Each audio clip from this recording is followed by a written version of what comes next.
जय माँ इंद्राक्षी, जय अम्बे। इंद्राक्षी धाम में दर्शकों आप सभी का हम हार्दिक स्वागत करते हैं। आज के दिन जिन जातकों का जन्मदिवस है, मैरिज एनिवर्सरी है, उन सभी को हमारी तरफ से बहुत बहुत शुभकामनाएं। आज हम बताने वाले हैं भगवान शंभू की लक्ष्य प्रदक्षिणाओं के बारे में। लक्ष्य कर लें या 1.25 लाख कर लें, जो भी साधक अपने जीवन में एक बार भगवान शिव की लक्ष्य प्रदक्षिणा करता है तो आप माने न माने बड़े ही उत्तम फल की प्राप्ति उस साधक को होती है और भगवान शिव का सायुज्य प्राप्त होता है। क्या है सारी बातें प्रदक्षिणा को लेकर के, भगवान शिव की प्रदक्षिणा कितनी की जाती है, आज सारी जानकारी इस अंक में देने वाले हैं। आज का पंचांग देखें। 1 मार्च सन 2024, दिन शुक्रवार, संवत 2080, फाल्गुन मास, कृष्ण पक्ष, तिथि षष्ठी, नक्षत्र स्वाति, राहु काल 10:30 से 12, दिशा शूल पश्चिम दिशा। अब देखिएगा, जब भी हम किसी भी देवी देवता की प्रदक्षिणा करते हैं तो सबसे पहले तो हम प्रदक्षिणा में ये देखें कि उनकी प्रदक्षिणा किस प्रकार से की जाती है। आज भगवान शिव की बात हो रही है तो जहाँ भी भगवान शिव का मंदिर हो, जहाँ शिवलिंग पर जल चढ़ाया जाता हो, तो वहाँ जब आप प्रदक्षिणा करते हैं तो आधी ही प्रदक्षिणा उनकी की जाती है। इस बात का आप सब लोग ध्यान रखें। और आधी प्रदक्षिणा जब आप करते हैं, ऐसे जाते हैं और ऐसे वापस लौट कर के आते हैं, तो इस प्रदक्षिणा को आप एक माने। कितना माने? एक माने। गए नमः शिवाय नमः शिवाय, वापस आए नमः शिवाय नमः शिवाय, तो ये एक प्रदक्षिणा मानी जाती है। कायदे में कुछ लोग आदि को भी एक मानते हैं, लेकिन हमारा ये मानना है आदि ऐसे हो जाए और फिर ऐसे हो जाए, मतलब राउंड फिगर में शिवलिंग की प्रदक्षिणा नहीं की जाती। ये आप ध्यान रखें, ठीक है? बात क्लियर हो गई? क्यों? क्योंकि जहाँ से जल गिरता है और वो जल निकलने का जो द्वार होता है, ठीक है, जहाँ से भगवान शिव को आप शिवलिंग पर जल चढ़ा रहे हैं, ठीक है, और पूरा अर्घा बना हुआ है, वहाँ से जल बाहर निकल रहा है जल लहरी से, तो उस जल को हम पार नहीं करते। ऐसा करना दोष माना जाता है। और वैसे भी भगवान शिव के ऊपर चढ़ी हुई कोई चीज़ है, द्रव्य है, उसको पार करना उस हिसाब से भी शुभ नहीं है। सावन का महीना हो, आएगा आगे सावन, या कोई भी शुभ महीना हो, कोई शुभ तिथि हो, तारीख हो, उस दिन संकल्प लें और भगवान शिव का ध्यान करते हुए उनका पंचोपचार पूजन करने के उपरांत आप कम से कम लक्ष्य प्रदक्षिणा का संकल्प लें कि हे शंभु, आपकी कृपा से हम 1 लाख परिक्रमाएं आपकी करेंगे। और ये कितने दिन में पूरी होनी चाहिए?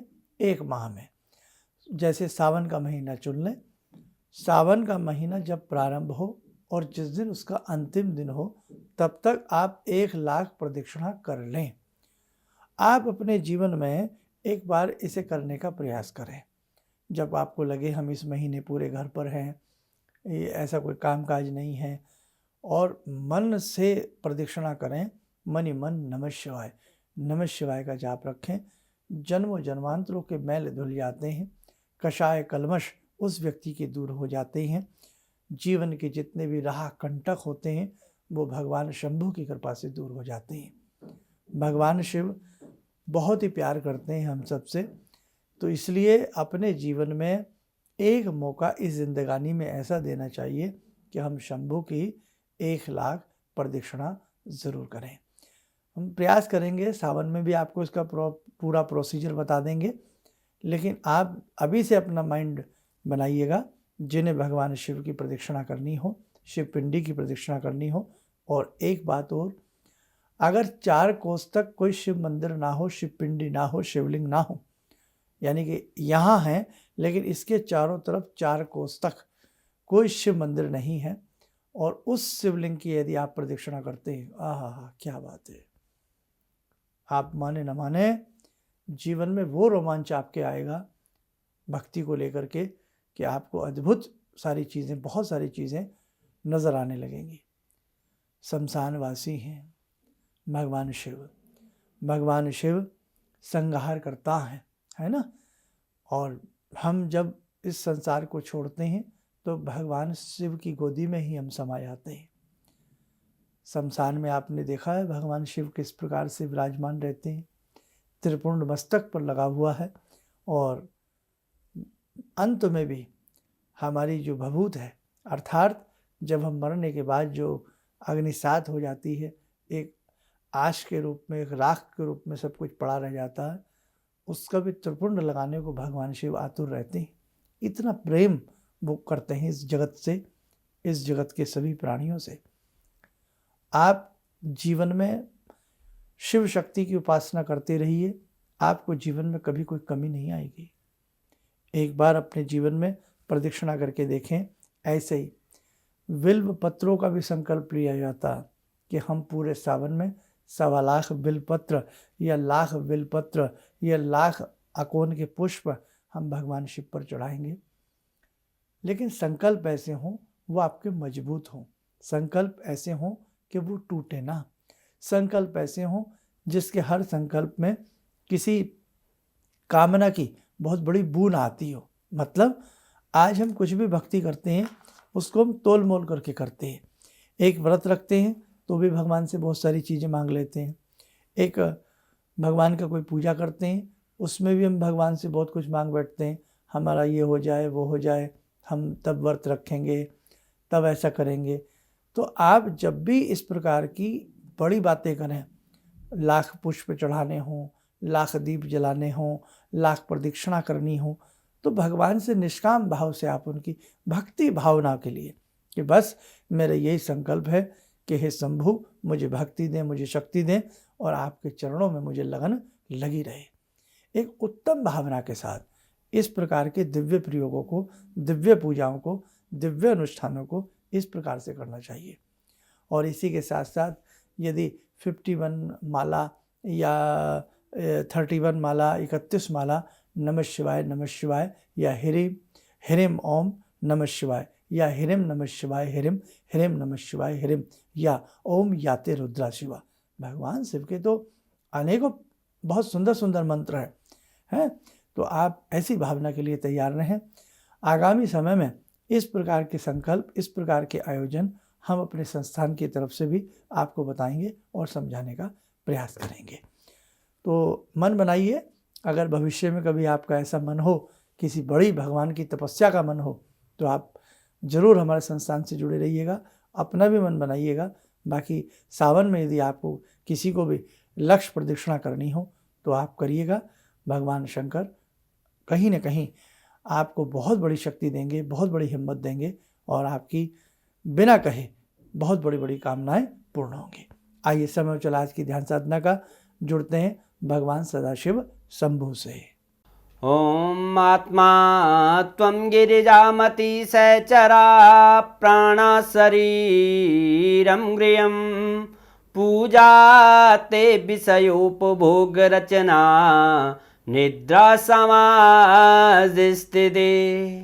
संचारा पदयो प्रदक्षिण विदेः श्रोत्राणि सर्वागिरो यद्यात् कर्म करोमि तद्दखिलं शम्भोस्तवाराधनम् चन्द्रोद्भासितशेखरे स्मर हरे गंगाधरे शंकरे सर्पे भूषितकण्ठकर्णविवरे नेत्रोत्तवे स्वानरे दन्ते त्वकृतसुन्दरां वरदरे त्रैलोक्यसारे हरे मोक्षार्तिं कुरु चित्तवृत्त्यमचलं मन्येस्तु किं कर्म वे वन्दे देव उमापतिं सुरगुरुं वन्दे जगत्कारणं वन्दे पन्नगभूषणं मृगधरं वन्दे पशूनां पतिं वन्दे सूर्यशशाङ्कवह्निनयनां वन्दे मुकुन्दप्रियं वन्दे भक्तजनश्रयं च वरदां वन्दे शिवं शङ्करम् ॐ कर्पूरगौरं करुणावतारं संसारसारं भुजगेन्द्रहारं सदा वसन्तं हृदयारविन्दे भवं भवानी सहितं नमामि भवं भवानी सहितं नमामि। कवच बना लें, ध्यान करें शिव जी का शुभ आशीष हम सबके ऊपर बरस रहा।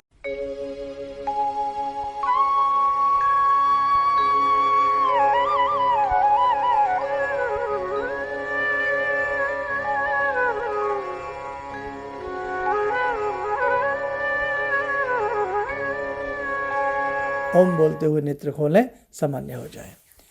बहुत अच्छे से आप सबकी 31 दिन की साधना चल रही होगी।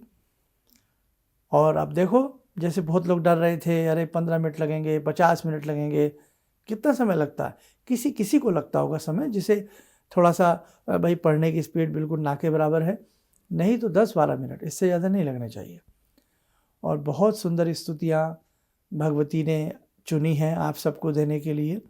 मैं तो ये मानता हूँ आप और मैं कुछ नहीं है, देवी माँ जब जिससे जो चाहती हैं वो उससे करा लेती है। और इसके बाद का पड़ाव तैयार रहिएगा, बहुत ही सुंदर होने वाला है। हम बहुत आप ये देखो, 41 दिन की आपने साधना की, उससे पहले हमने एक और अनुष्ठान करवाया था आपसे, मंत्र लेखन का करवाया था, वो आपने लिखा। 41 दिन की साधना की, 40 दिन की, अब ये 31 दिन की साधना है। आप यूं ही बस भगवान से जुड़े रहें, यूं ही मेहनत करते रहें। आप देख लेना, आपको जीवन में ना आनंद आए तो आप हमें बताइए। अब जगदम्बा आपके अंग संग रहती हैं, अब जगदम्बा आपके घर में निवास करती हैं। बस आप अच्छे से अपनी साधना को करते रहना, आलस से सुस्ती परमाद पास फटकने देना। निश्चित रूप से आपका कल्याण होगा और आपको जगदम्बा का सायुज्य प्राप्त होगा। आप सब स्वस्थ रहें, सुखी रहें। इन्हीं शुभकामनाओं के साथ हम अपनी वाणी को विराम करते हैं। जय जय अम्बे। अब मेरा बेटा है जो चार्टर्ड अकाउंटेंट है अभी, तो वो क्या था, मेरी कोई बात नहीं मानता था। सालों तक मेरा उसका झगड़ा चलता रहा और मेरे जानकार लोग थे, उनसे मैं कहता था भाई मैं इससे हार जाता हूँ, क्योंकि मैं इसे कहता हूँ सुबह जल्दी उठा कर, ये कभी उठता नहीं है। क्या हुआ कि मैं आपसे मिला आकर, कुछ आपने उसके लिए भी उपाय बताए, जो सारे उपाय मैं ही कर रहा हूँ। और आपको सुन के बड़ी हैरानी होगी इस बात की कि जिस बच्चे को मैं कभी पूजा के लिए कहता था कि हनुमान चालीसा करो, तुम ये करो, वो करो, वो कुछ नहीं करता था। आज मैं बड़ा हैरान हूँ कि सोमवार के दिन वो उठता है, खुद ही जो है वो मेरे घर में बेल का पेड़ भी लगा है, बेल के पत्ते तोड़ता है और उनके 11 सेट बनाता है। कहाँ से उसने लिया मुझे पता नहीं। और भगवान शंकर पर जाकर जल चढ़ाता है, उन पर राम राम लिखता है। और ये सब जो मैं ये समझ पाया हूँ कि जो मैं 2 महीने से आपका ये जो कर रहा हूँ मंत्र का जो है, तो मेरे ख्याल में इससे बड़ी उपलब्धि तो और कोई हो नहीं सकती। धन्यवाद। किसी भी समस्या के समाधान के लिए मिले प्रसिद्ध हस्तरेखा एवं वास्तु विशेषज्ञ प्रोफेसर धर्मेंद्र शर्मा जी से। नोट: शिविर में भाग लेने हेतु एवं व्यक्तिगत रूप से मिलने के लिए कॉल करने का समय सुबह 10 बजे से शाम 6 बजे तक। हमारे विभिन्न ज्ञानवर्धक कार्यक्रम देखने के लिए आप हमें अभी सब्सक्राइब करें, बेल आइकन को प्रेस करें ताकि आप देख सकें हमारा कार्यक्रम सबसे पहले। और अधिक जानकारी के लिए फेसबुक पेज को लाइक करना न भूलें।